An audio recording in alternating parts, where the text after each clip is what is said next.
салом бинандагони азиз, барнома ахбори озодиро дар шурӯи ҳафтаи нав аз студияи марказӣ дар Прага тамошо доред. Имрӯз 25 май аст ва нахост сархати мавзӯъ. ҷустуҷӯи тилло бо марг анҷом ёфт. бар асари чапа шудани як кӯҳпораи азим дар ҷамоати шугнови ноҳияи Ховалинг 4 заршӯй ба ҳалокат расиданд. дурнамои равобити Тоҷикистон бо Эрон ки дар ҳоли муқовимат бо Амрико қарор дорад, чӣ хоҳад шуд? душанбе то ҳадди зиёд бо хат ва мантиқи шарикони асосии стратегии он Чин ва Русия мувофиқат мекунад. ва 6 милиса дар марги як боздоштшуда гумонбар гардиданд. зимистони имсол баъди дастгир шудани сокини Кӯлоб ҷасадашро ба наздиконаш доданд. дар пайи чапа шудани як кӯҳпораи азим дар шугнови ноҳияи Ховалинг 4 нафар ба ҳалокат расиданд. ҳафтидагон ба коркарди тилло машғул буданд. ҳодиса рӯзи 23 май рух додааст.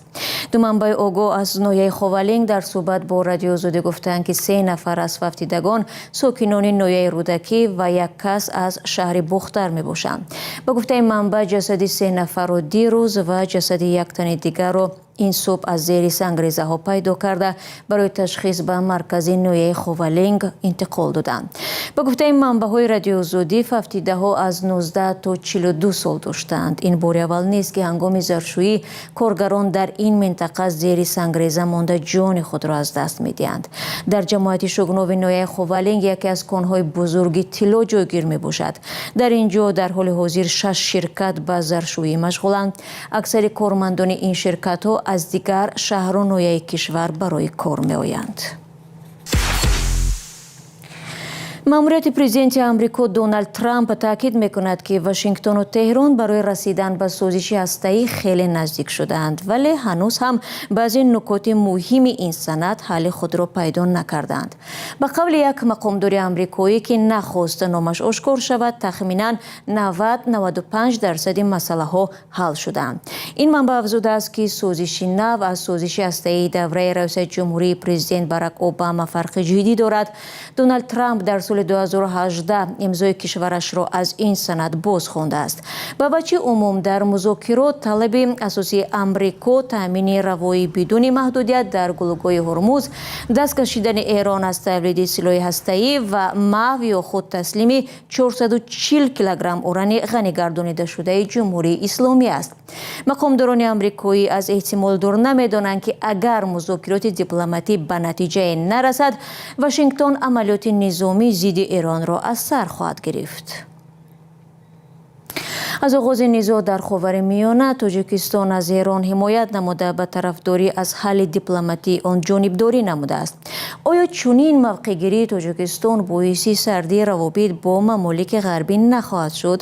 посухи ин суолро ҳамкоронамон Иршод Сулаймонӣ ва Шаҳлои Абдулло ҷустуҷӯ карданд. مقامات ایرانی گفتند که ایران و تاجیکستان روابط تجارتی خود را به $1 میلیارد میرسانند. این تصمیم در شرایط اعلان می شود که پس از حمله امریکا و اسرائیل به ایران، بحران منطقه عمیق‌تر، راه‌های تجارتی بسته و تحریم‌های ضد ایران بیشتر شدند. نقشه گسترش همچنین در حال صدا می دهد که نمایندگان ایالات متحده آمریکا و اتحاد اروپا در سفر به دوشنبه نیز وعده‌های بزرگ می دهند.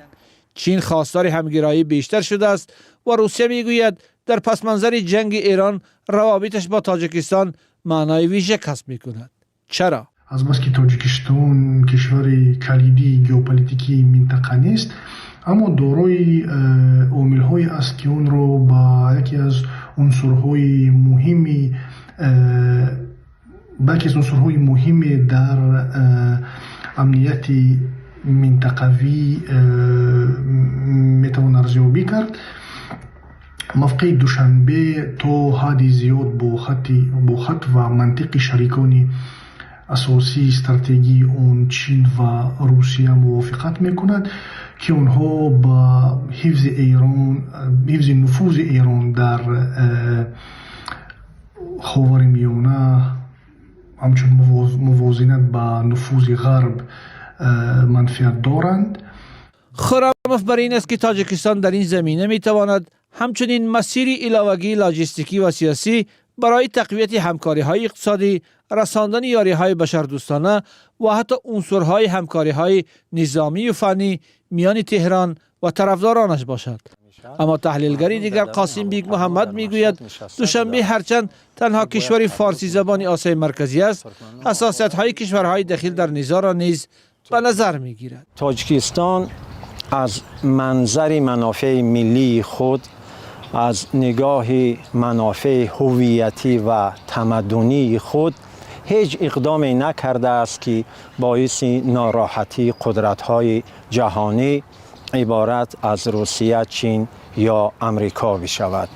از دید کارشناسان با دامنه‌دارتر شدن قضیه ایران، قدرت‌های چون روسیه و چین که شریکان و همپیمان‌های استراتژیکی تهرانند، نگرانی‌های قبلی را از حضور نفوذ ایران در تاجیکستان ندارند.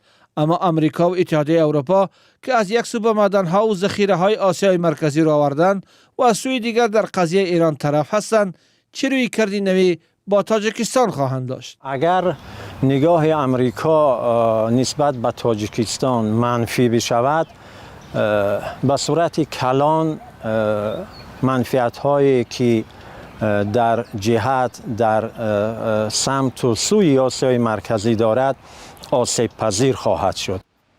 عبدالغنی محمد عظیموف سیاستشناس تاجیک میگوید با وجود ایجاد شدن حدود 11 قالب 5 به علاوه یک همکاری‌های کشورهای آسیای مرکزی با کشورها و قدرت‌های جهان، هنوز دخورگی‌های در سیاست عمومی منطقه از جمله فعالتر شدن سازمان کشورهای ترکی دیده می‌شود. اما این سیاستشناس بر این است که پس از ضربه دیدن بارکشانی بحری در قضیه ایران، تاجیکستان می‌تواند در مسیر چین و اتحادیه اروپا برای بارکشانی موقع را به دست بیارد که افغانستانی تا طالبانی داشت. در آینده یک حدود ترانزیتی است، گذشتن از مثلا اروپا و خاورمیانه به چین برعکس است. یک طرف حدودی و دومش این دسترسی به معدن ها. بعد از روغن البته ما میتونیم که به جهانیان یک انرژی نو را انرژی سبز را تیم. همصحبتان رادیو آزادی میگویند هنوز زود است که از امتیازهای ژئوپلیتیکی روسیه و چین در قضیه ایران صحبت کرد، زیرا این به نتیجه نهایی جنگ بستگی خواهد. رو میریم با موضوعهای دیگر. دوستانی نویای سینو پرونده 6 کارمند میلیسای شهر دوشنبه رو به دادگاه فرستاده است که با گفته مفتشان سببگوی مرگ یک متهم به جنایت شدند. مقصود جان سعید فرو اول ماه ینور در کلاب دستگیر کردند و بعد چند روز بازداشت جسدش را به خویشاوندانش سپردند. رادیو آزادی این موضوع را پیگیری داشت و در صحبت پیش از برنامه از همکارم طاهر سفر از جزئیات این پرونده پرسیدم. یک منبع آگاه از پرونده روز 18 می به رادیو آزادی گفت که همه 6 نفر به قصداً رسانیدن ضرری وزین به سلامتی و برآمدن از حد وکالت‌های منصبی متهم شوند. تحقیق پرونده تقریباً 4 ماه ادامه داشت و احتمال می‌رود گمانبران روزهای نزدیک در یکی از دادگاه‌های دوشنبه در کرسی متهمان به جنایت بنشینند. پرونده بعد از آن باز شد که ماه انور این سال مقصود جان سعیدوف ساکن 36 ساله شهر کلاب را روز 8 ینور کارمندان شعبه دوم کارهای داخلی ناحیه سینوی دوشنبه در کلاب بازداشت کرده به پایتخت آوردند. او را آن زمان به قاچاق کریستال، یک نوع مواد مخدر، متهم کردند که استفاده آن در بین جوانان تاجیک اوج گرفته است، ولی بعد از مدتی کوتاه جسد مقصود جان را به اهل خانواده‌اش دادند و خواستند که زود او را به خاک بسپارند. مراسم دفن هم 4 روز بعد از بازداشت و روز 12 ینور صورت گرفت. خویشاوندان جوان آن زمان نخواستند درباره حادثه با رادیو آزادی صحبت کنند، ولی چندی از دوستانش در صحبت تلفنی گفتند که در بدن مقصود جان سیاهی کبودی و در انگشتان دستان و پایهایش آثار سوختگی عیان بود. سوال دیگر از همکارم درباره آن بود که آیا استفاده از شکنجه برای حاصل کردن اعتراف در تاجیکستان که زیاد از آن صحبت میکنند کم شده است؟ استفاده از شکنجه برای حاصل کردن اعتراف گناه همچنین یک مشکل جدی در مقامات انتظامی دانسته می شود و به دادگاه فرستادن پرونده 6 مأمور ملیسا در دوشنبه در حالی است که اول همین ماه کمیته محو شکنجه سازمان ملل از گزارش‌های پیوسته درباره بدرفتاری و شکنجه بخصوص از طرف افسران ملیسا و افسران اداره‌های امنیتی در بازداشتگاه و ضمن بازپرسی‌ها در تاجیکستان اظهار نگرانی کرد. کمیته سازمان ملل برای محو شکنجه گفت هرچند قانون‌های تاجیکستان برای بدرفتاری و شکنجه جزای سخت تعیین کردند اما اجرای آنها کمتر به نظر می‌رسد و تعداد آنهایی که برای شکنجه زندانی یا بازداشت شده جزا گرفتند بسیار کم است. و گفته وزارت عدلیه تاجیکستان از سال 2018 تا سال 2025 تنها 13 نفر برای شکنجه جزا گرفتند اگرچه شکایت‌های رسمی از رفتار ماموران امنیتی و انتظامی از 100 عدد هم زیادتر بوده است. سازمان ملل هم از حکومت خواسته است که برای ریشه‌کن کردن این ظهورات و رعایت حقوق انسان هر کس که نباشد زندانی یا متهم به جنایت سعی و کوشش بیشتر کند و نگذارد ماموران ملیسا یا انتظامی با خودسری حقوق مردم را زیر پا کنند. تشکرم کورم تویری سفر بود که درباره به مرگ یک متهم به جنایت گمانبر شدن 6 کارمند ملیسا صحبت کرد. سلام، اگر خط و خبر می‌خواهید ما داریم. نوید بامدادی، سرخط خبرها، اخبار تاجیکستان و جهان، گزارش‌ها و تحلیل‌ها. چی می‌گذرد و چرا؟ دانستن فهمیدن است. ضمیمه یا اپ ما را بگیرید.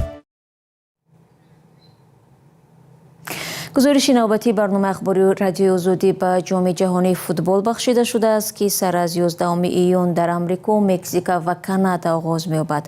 متاسفانه بحران خاورمیانه به این جشنواره بزرگ ورزشی تاثیر خود را گذاشته است. هیئت منتخب فوتبال ایران تصمیم گرفت که قرارگاهش را از آریزونا آمریکا به شهر تیخوانا واقع در مرز مکزیک با آمریکا انتقال دهد. مقامداران اتحادیه فوتبال ایران از آن نگرانند که شاید نه همه اعضای هیئت این کشور ویزای ورود به آمریکا را دریافت کنند. به قول آنها تیخوانا به شهرهای قوازمایی دسته ایران نزدیکتر می باشد. اسکندر خوجا میرزاده موضوع را ادامه می دهد. رئیس اتحادیه فوتبال ایران میگوید با اجازت فیفا اتحادیه بین المللی فوتبال اردوگاه منتخب فوتبال این کشور از شهر توسون ایالت آریزونا ایالات متحده آمریکا به شهر تیخوانا مکزیک انتقال داده شد. مهدی تاج در نوار در شبکه‌های اجتماعی ابراز داشته است که به این وسیله مشکل روادید سفر هیئت ایران به آمریکا از بین خواهد رفت و احتمال آنها با پرواز مستقیم از ایران به مکزیک سفر کنند. ویژگی‌های این کمپ اینه که کلی امکانات تمرینی از قبیل چمن و استخر و سالن بدنسازی و همه رستوران اختصاصی و همه امکاناتی که لازمه داره و بسیار هم عالیه. ورزشگاهی بسیار زیبا و مدرنیه و فاصلش هم برای ما در 2 بازی که باید در لس آنجلس انجام بدیم با پرواز 55 دقیقه است که فوق‌العاده نسبت به جای قبلی که در توسان آریزونا بود فاصله کمتریه و این از این بابت ما یه امتیاز خیلی خوبی. تا حال فیفا در این باره اطلاع رسمی پخش نکرده است. منتخب فوتبال ایران در گروه جی داوطلبان جام جهانی فوتبال قوازمایی خواهد کرد.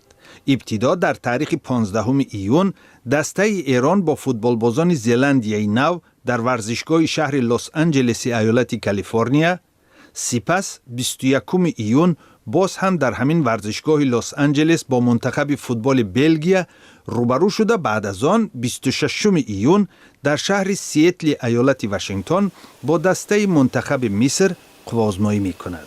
جام جهانی فوتبال برای اولین بار در 3 کشور ایالات متحده آمریکا، مکزیک و کانادا برگزار شده. در آن برای اولین بار 48 دسته منتخب فوتبال اشتراک خواهند کرد.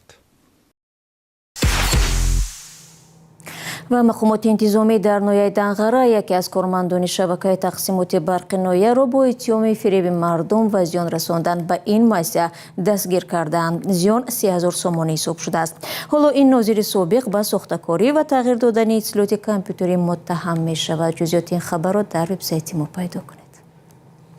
دوستان عزیز 15 دقیقه که در اختیار داشتیم به پایان میرسد. تشکر که با ما بودید. برای آگاهی از آخرین خبرهای تاجیکستان و جهان میتوانید به سامانه رادیو آزادی وارد شوید.